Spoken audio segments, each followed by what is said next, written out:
Hello दोस्तों, आपका बहुत बहुत स्वागत है हिंदी लिटरेचर क्लास 1। इसमें आपको आंसर राइटिंग सिखाई जाएगी। क्या पॉइंट डालने हैं, क्या पॉइंट नहीं डालने हैं। ये टॉपर्स कॉपी है, उसके हिसाब से भी बताएंगे। इनकी आंसर थोड़ी मुझे अच्छी लगी थी। आप जिसकी भी बोलोगे, डिमांड करोगे, उनकी आंसर राइटिंग आपके आंखों के सामने उपलब्ध होगी। स्टार्टिंग करते हैं, पहले टूल्स पढ़ते हैं। तो ये टूल्स दिख रहे हो आपको यहाँ पर, तो ये ज़रूर देखो। बहुत बेस्ट हैं। यदि आपको आंसर राइटिंग सीखनी है, इन टूल्स को अपनाइए।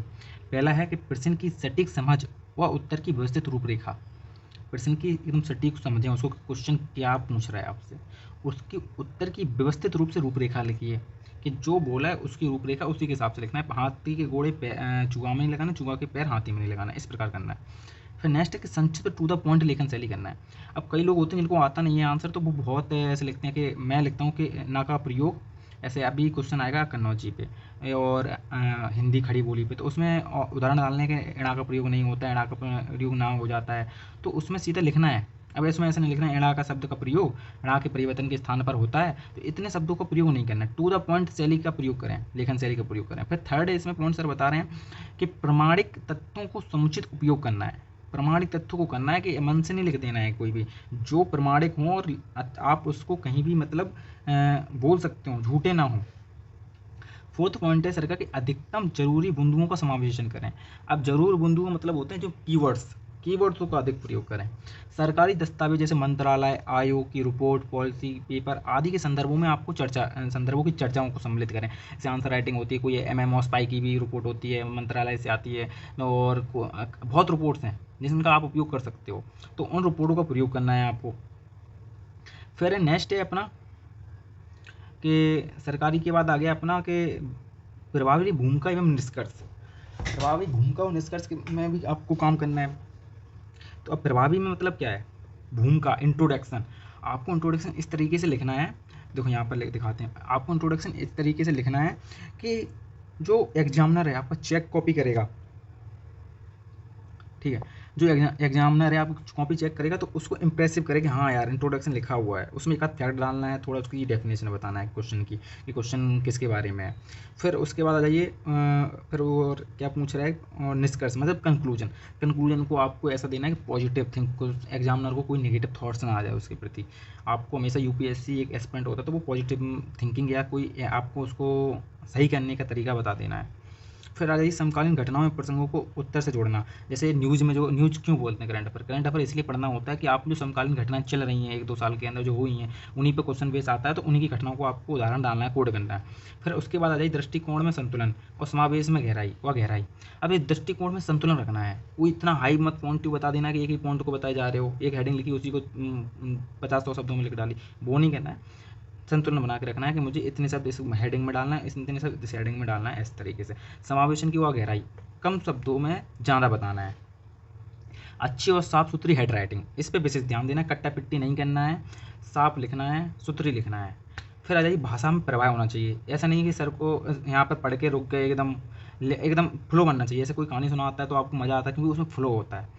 फिर आवश्यकता के अनुसार डायग्राम और नक्शों आदि का प्रयोग करना होगा कि यदि उसमें जियोग्राफी है, बिना डायग्राम के नहीं होता है। कोई ऐसे हिंदी में भी आ जाता है कि हिंदी में पूछ ले आपको कि हिंदी भाषा का विकास, प्रारंभिक विकास कहाँ पर हुआ था, हिंदी भाषा क्षेत्र के बारे में पूछ ले, तो उसमें आप मैप डाल सकते हो इंडिया का, कि उसमें कोड कर सकते हो कहाँ कहाँ पर हिंदी भाषाई क्षेत्र है, कहाँ कहाँ पर नहीं है।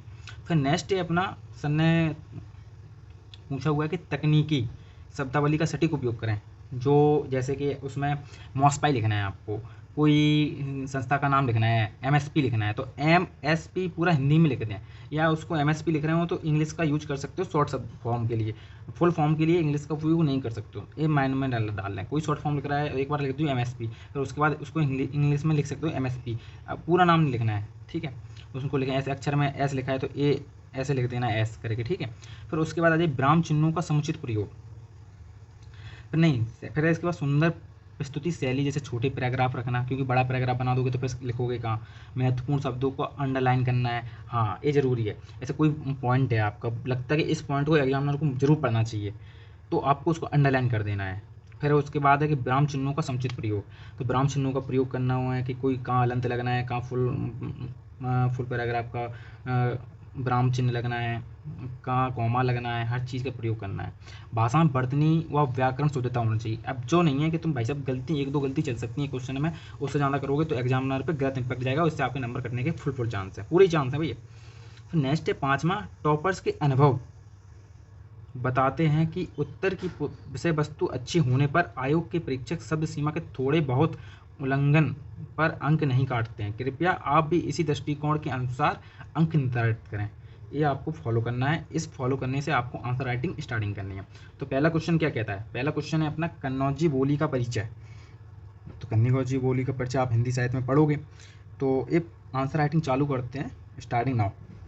तो कन्नौजी बोली का परिचय में अब इंट्रोडक्शन क्या डालना है? तो इंट्रोडक्शन आप डाल सकते हो कन्नौजी एक हिंदी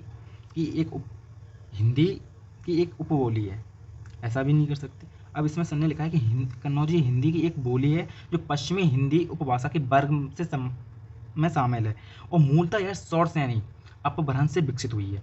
आप इस प्रकार इंट्रोडक्शन डालोगे तो एग्जामिनर अच्छा लगेगा उसे। रवि सियाग सर की मैं कॉपी में सीधा यहाँ से स्टार्ट किया हुआ है कि पश्चिमी हिंदी भाषा की वर्ग भाषा की उपभाषा है तथा यह शॉर्ट सैनी का उपयोग नहीं डाला हुआ है। इसमें सर ने क्या डाला हुआ है कि यह शॉर्ट सैनी अपभ्रंश से विकसित हुई है तथा जिसका प्रयोग क्षेत्र कन्नौज के फर्रुखाबाद जिला कानपुर है, इटावा है, हरदोई है, पीलीभीत के क्षेत्र हैं तथा कुछ विद्वानों ने इसे ब्रज भाषा की रूप भी मानते हैं। कन्नौजी भाषा को कुछ विद्वान बोलते हैं कि ये ब्रज भाषा है, ब्रज भाषा का रूप है एक, कि वो मिश्रित है ना अवधि में, सॉरी कन्नौजी में। लेकिन जो गिरसन है ना, गिरसन का कोड यहाँ डाला है सर ने कि जबकि गिरसन है ना, गिरसन ने इसे एक अलग ही बोली माना है। ये सर ने यहाँ पे लिखा, इसे आप कंक्लूजन में डालना ज़्यादा अच्छा लगेगा। अब कन्नौजी व्याकरण विशेषताएं देखिए। कन्नौजी में शब्दों को उक्रांत करने की प्रवृत्ति पाई जाती है, जैसे रामू है, धरु है, दो राम का रामू, किसान का किसानू, धर का धरु, इस प्रकार में जहाँ में जो है उक्रांतता पाई जाती है। फिर नेक्स्ट पॉइंट सर ने क्या डाला हुआ है कन्नौजी व्याकरण में कि ब्रज भाषा के प्रभाव से इसमें संज्ञाओं को उक्रांत भी कर दिया गया जाता है और तथा जैसे कि बोकारो उक्रांत कर दिया जाता है, मतलब होता है कि उस पर औ की मात्रा चला का प्रयोग ज़्यादा किया जाता है।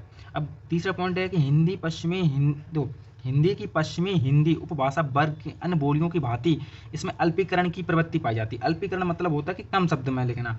तो जैसे होता है मुझको, मुझको, तो वहाँ में झा का प्रयोग करते हैं। मुझको होता है मुझको, तो वहाँ में झा की जगह जा का प्रयोग करते हैं। मुझको बोलने में ज़्यादा ईजी पड़े, उसे अल्पीकरण कहते हैं। इसके अतिरिक्त इसकी अन्य विशेषता ये है कि व्यंजनों की प्रवृत्ति, व्यंजनों की संयुक्त प्रवृत्ति होती है। जैसे व्यंजनों की संयुक्त प्रवृत्ति में क्या होता है, बादशाह है, ये सही लिखा हुआ है तो वे बादशाह करते हैं, बादशाह बोलने में सिंपल पड़े। तथा लोभ लाभ मत करो कि लोभ मती करो के रूप में उच्चारित किया जाता है। इस प्रकार का ये संयोग व्यंजनों की प्रवृत्ति होती है इनमें। और इसके बाद लास्ट पॉइंट ने डाला हुआ है कि इन शब्दों के माध्यम से हाँ वर्ड का लोप करने की प्रवृत्ति भी पाई जाती है। जैसे कि बहुत है, बहुत में लोप कर देते हैं, बहुत करते हैं, बहुत बहुत हटा देते हैं, बहुत कर देते हैं। इस प्रकार के निश्चय को निश्चित कर देते हैं, निश्चय, निश्चय लिखा है, निश्चय, निश्चित, निश्चय, निश्चय कर देंगे। इस प्रकार के शब्दों का प्रयोग होता है इसका कन्नौजी भाषा में। अब नेक्स्ट क्वेश्चन है प्रारंभिक खड़ी बोली और खुसरो की कविता। नेक्स्ट क्वेश्चन, तो इसमें सर ने इंट्रोडक्शन लिखा हुआ है कि अमीर खुसरो की 13वीं सदी में सूफी संत तथा दरबारी कवि थे। तो आप इसकी जगह क्या लिख सकते हो? अमीर खुसरो की 13वीं से 14वीं सदी के सूफी संत और दरबारी थे जो अपनी भाषाई प्रयोगशीलता के लिए जाने जाते थे। ठीक है, यहाँ लिखा आपने। फिर उसमें लिख सकते हैं आपके, देखो खुसरो थे ना, उन्हें 8वीं सदी में खड़ी बोली की पूर्ण विकास हेतु 500 वर्ष पहले खड़ी बोली की साहित्यिक भावनाओं को खो दिया था। लेकिन शुल्क जी ने आश्चर्य, अब इसको इतना लिख नहीं सकते, इसे छोड़ दो, इंट्रोडक्शन हो गया। यहाँ से सीधा शुरू करना है आपको कि खुसरो जी ने, अब यहाँ शुल्क जी का पक्ष डाल लेना कोड। शुल्क जी ने खुसरो के बारे में इतनी प्रभावशाली भाषा हो गई थी तो उन्होंने बोला था कि शुल्क जी ने बोला था कि आशय से भर के कहते हैं कि शुल्क जी कहते हैं आशय से भर के, आशय मतलब एकदम चकित होकर, आश्चर्यचकित होकर बोलते हैं कि आशय से भर कर कहते हैं कि क्या भाषा इतनी घिसकर इतनी चिकनी हो गई कि आज की खड़ी बोली खुसरो को काव्य में दिखाई पड़ती है।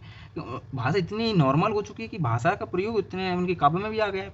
ये उन्होंने पॉइंट डाला हुआ है। पहला पॉइंट, ये पॉइंट बता रहा हूँ, अब आप पॉइंट समझ लीजिए जी, या आपको इसमें पॉइंट ना डालना है, सीधा लिखना है। तो आप पहला पॉइंट डाल दिया। अब दूसरा पॉइंट सर ने लिखा है खुसरो की पहलियों तथा इसमें 2 सुखना लिखना है। सुखनों लिखा है ना, 2 सुखनों लिखना है, 2 सुखनों में तो खड़ी बोली अपने मूल स्वरूप में दिखाई पड़ती है। देखो खुसरो की पहेलियाँ तथा 2 सुखनों और सूफी संत, सूफी काव्य लिखते हैं ना, सूफी काव्य में खड़ी बोली मूल रूप से दिखाई पड़ती है। उदाहरण में क्या डालना है, एक थाल मोती भरा, सबके सिर औंधा धरा, चारों ओर वह थाल फिरे, मोती फिर भी एक ना गिरे। तो इसमें खड़ी बोली का प्रयोग किया हुआ है। अब इसी प्रकार सन ने दो आगे पॉइंट एक और डाला कि इसी प्रकार उनके सुखने में भी खड़ी बोली की वर्तमान रूप का प्रमाण होता है। अब खड़ी बोली का वर्तमान रूप में भी होता है सुखने में, तो सुखने में एक एग्जाम्पल क्या डालना है, पान क्यों खड़ा है, घोड़ा क्यों नहीं, पान क्यों सड़ा, या पान सड़ा क्यों, घोड़ा खड़ा क्यों, ऐसा भी लिख सकते हो। ये एग्जाम्पल है, एग्जाम्पल कोड जरूर करना है। फिर सन ने एक और पॉइंट और क्या डाला हुआ है कि खुसरो ने न केवल खड़ी बोली बल्कि ब्रज तथा खड़ी बोली की भाषाई मिश्रण रूप में, मिश्रण के लिए भी प्रयोगशीलता का प्रयोग किया हुआ है। इतना लिखो, प्रयोग किया हुआ है। जैसे एग्जाम्पल सन ने का लिखा है, खुसरो रैन सुहाग की सराय पी के संग, तन मेरो मन पीऊँ को दो भय एक रंग। ये डाला उन्होंने कोड, इनको आपको रट के जाना पड़ेगा, या कुछ भी करो अच्छे से लिख के सीखना है। अब कंक्लूजन में सन ने क्या लिखा हुआ कि अमीर खुसरो की भाषाई प्रयोगशीलता का ही परिणाम हुआ है कि कालांतर में खड़ी बोली काव्य के रूप में क्षमता पर प्रश्न खड़े करने वालों को जवाब दिया हुआ है। इस प्रकार आपको इसका इंट्रोडक्शन लिखना है, या आपको ये इंट्रोडक्शन भी लिख सकते हो जो मैंने पहले बताया हुआ था कि आपको इतनी इतनी भाषा का प्रयोग करके इंट्रोडक्शन में भी डाल सकते हो। ठीक है, आप आइए नेक्स्ट क्वेश्चन पे। नेक्स्ट क्वेश्चन है भोजपुरी, भोजपुरी बोली का परिचय। अब आपको हमेशा तो क्वेश्चन को, या कोई भी क्वेश्चन आए, अब भोजपुरी बोली को जानते हो ना, आप कैसा भी क्वेश्चन आए उसमें ए पॉइंट डालने होते हैं। तो भोजपुरी में क्या है कि भोजपुरी बिहारी हिंदी उपभाषा वर्ग की बोली है जो अपना ऐतिहासिक अस्तित्व मागधी अपभ्रंश में खोजती है। या तुम यहाँ से स्टार्ट करते हो तो यह बोली मागधी अपभ्रंश से बिहारी उपभाषा वर्ग की बोली है, ऐसा भी कर सकते हो। इसका प्रयोग क्षेत्र पूर्वी उत्तर प्रदेश तथा बिहार, गया, बिहार उत्तर प्रदेश में आ जाओ, पूर्वी उत्तर प्रदेश हैं, बिहार का गया है, छपरा है, इसमें मुख्य रूप से गोरख, बनारस उत्तर प्रदेश का, बलिया, छपरा, चंपारण आदि जिले आते हैं। भोजपुरी की व्याकरण की विशेषताएं क्या पूछी इसमें, दो, णा का प्रयोग, जो णा है ना उसका प्रयोग रा के रूप में हो जाता है, और ना का प्रयोग ना के रूप में हो जाता है। जैसे जुड़े, रे जुड़े है ना तो जुड़े हो जाएगा, वहाँ बाण का बाण हो जाएगा। या का प्रयोग जा में हो जाएगा, जैसे जजमान बोलते हैं तो वहाँ हो जाएगा यजमान, ऐसा हो जाता है। संज्ञा के 3 रूप होते हैं, संज्ञा के देखो 3 रूप कौन कौन से होते हैं, घोरा, घोरवा, घोरवाना, घोरुना, ऐसा हो जाएगा। और या का प्रयोग वा के जैसे प्रत्ययों में संज्ञाओं के रूप में परिवर्तित होता है, जैसे स्कूलता, कितिबिया, कितबिया, इस तरीके से। पद संरचना में क्या होता है कि अब सर्वनाम है, सर्वनाम मतलब होता है कि सर्वनाम आपने पढ़े होंगे, सर्वनाम विशेषण में सर्वनाम कैसे होते हैं, हमरा, तुमरा, ओको, किच्चू, ऐसे को जैसे सर्वनाम यहाँ प्रयोग होते हैं। सॉरी कैमरा थोड़ा हिल गया था। फिर आ जाओ उसके बाद है कि संज्ञा के रूप में भी तथा कारक व्यवस्था इसकी संज्ञा के रूप में अवधि के समान है, मतलब जो संज्ञा के रूप है ना उनकी व्यवस्था जो अवधि के समान है। अब क्रिया के रूप कौन कौन से हैं, तो क्रिया के 3 रूप है इसमें। वर्तमान में ता को प्रयोग होता है, जैसे जात, चलत, ये ता रूप हो गया। तो भूतकाल में ला का ला रूप में, मतलब गैल, चलल, इस प्रकार के प्रयोग होते हैं भूतकाल के लिए। और भविष्य में बा का प्रयोग रूप में प्रयोग होता है, जैसे जाए, जाए मतलब बा को प्रयोग है। ठीक है। अब भोजपुरी भारत के अलावा नेपाल, मॉरिशस तथा ब्रिटेन, यूएसए आदि देशों में भी इस ऐसे नाम लिख सकते देशों में भी फैली हुई है, जो इसके आधार का व्यापक रूप है और ये अपनी अलग भाषा के रूप में मांग कर रही है। इतना आप इनको कंक्लूजन में डालना है। ठीक है। नेक्स्ट क्वेश्चन है सर का हिंदी भाषा क्षेत्र। जैसे आपको बताया था मैंने मैप कहाँ डालना है, तो मैप यहाँ डालना है, समझ गए। ये हिंदी भाषा क्षेत्र है और जो कम हिंदी बोली जाती है वो यहाँ है। तो पार्ट ए में बोला गया, पार्ट आ, पार्ट बा, भाग दूसरा, पहला भाग। प्रथम भाग में इतने क्षेत्र में हिंदी का बहुत प्रयोग, जो 10 राज्य है ना वो इतनी हिंदी में बहुत प्रयोग, लिखी भी जाती है, बोली भी जाती है, समझी भी जाती है।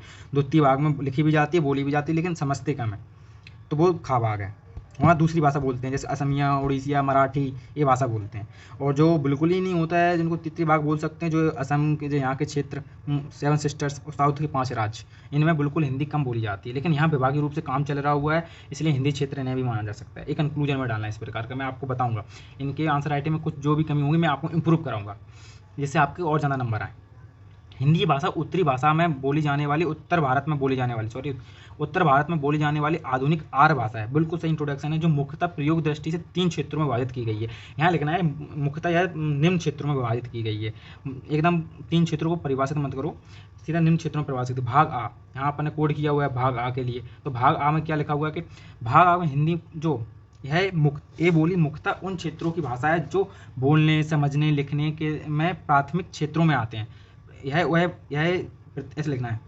स्टार्टिंग करते हैं फिर से स्टार्टिंग करते हैं। भाग आ में यह वह क्षेत्र हैं जिसमें भाषा को समझने, बोलने, लिखने तथा यहाँ की प्राथमिक भाषा के रूप में कार्य करती है, जिनकी संख्या वर्तमान में 10 है।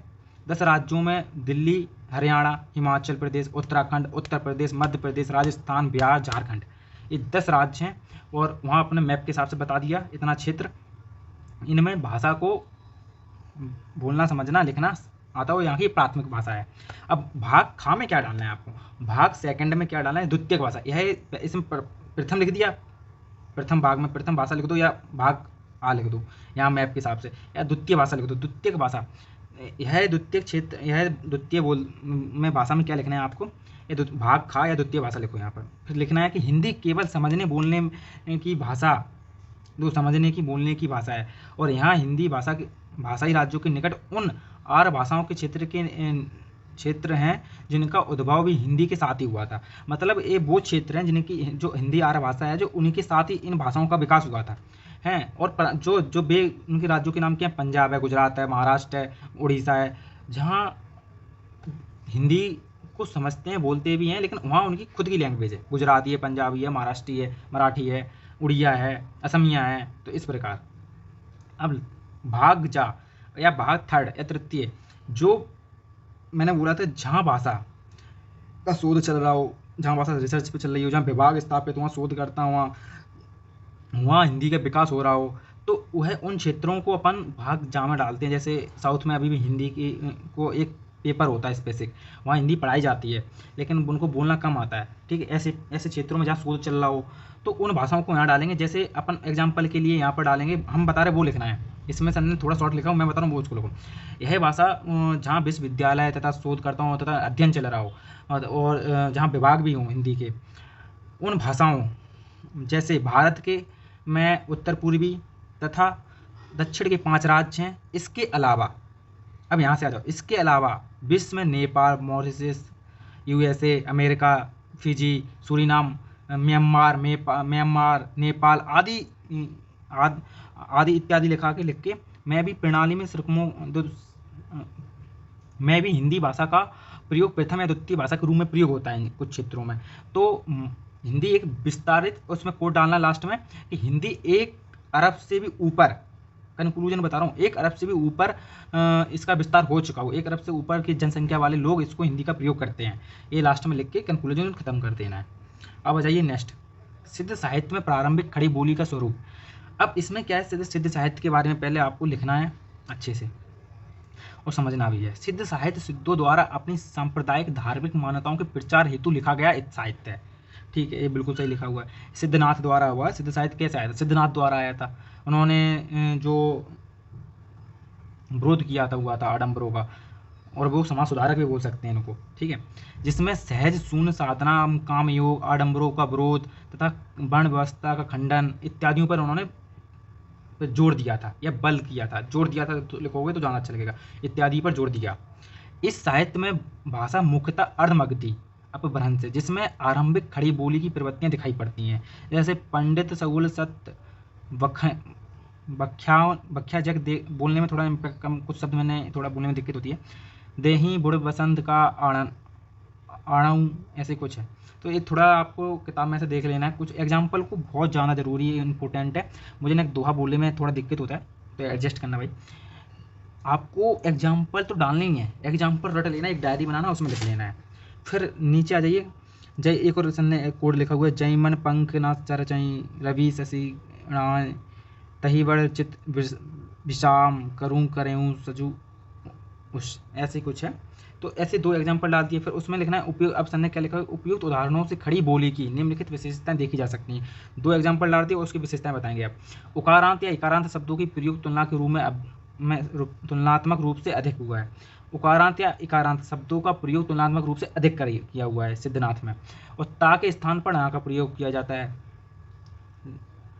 जैसे णा का प्रयोग अपने हरियाणा साइड की लैंग्वेज समझ लो, खाना खाड़िया, खाण, जान, राण, ऐसे शब्दों का प्रयोग करते हैं। और अल्पीकरण के प्रयास में का, चा तथा ताप वर्ग के अप्रत्यक्ष व्यंजनों में आ रूपांतरण में तथा अनुस्वार तथा अनुस्नासिक का अत्यधिक प्रयोग हुआ है। अब समझे इंट्रोडक्शन क्या रहा है, सॉरी कंक्लूजन, इंट्रोडक्शन बोल गया। कंक्लूजन में क्या लिखा है, यह सिद्धनाथों की भाषिक परंपराएं ही थी। इंट्रोडक्शन में इतना ही लिखना है, यह सिद्धनाथों की भाषाई परंपराएं थी जो कबीर और रहीम के इनका प्रयोग करके परिपक्व भाषा का निर्माण किया। तो जो 19वीं सदी में खड़ी बोली हिंदी के रूप में एकमात्र का भाषापन प्रतिष्ठित हुई। देखो, आपको जो मैंने खड़ी बोली बताया हुआ था, वहाँ पर आप सिद्धनाथ का एग्जाम्पल डाल सकते हो। इंट्रोडक्शन का सिद्धनाथ से स्टार्टिंग कर सकते हो। यह भाषा का विकास, प्रारंभिक विकास सिद्धनाथ से माना जाता है, और तथा जो बाद में पूरा वो क्वेश्चन वही लिख देना था।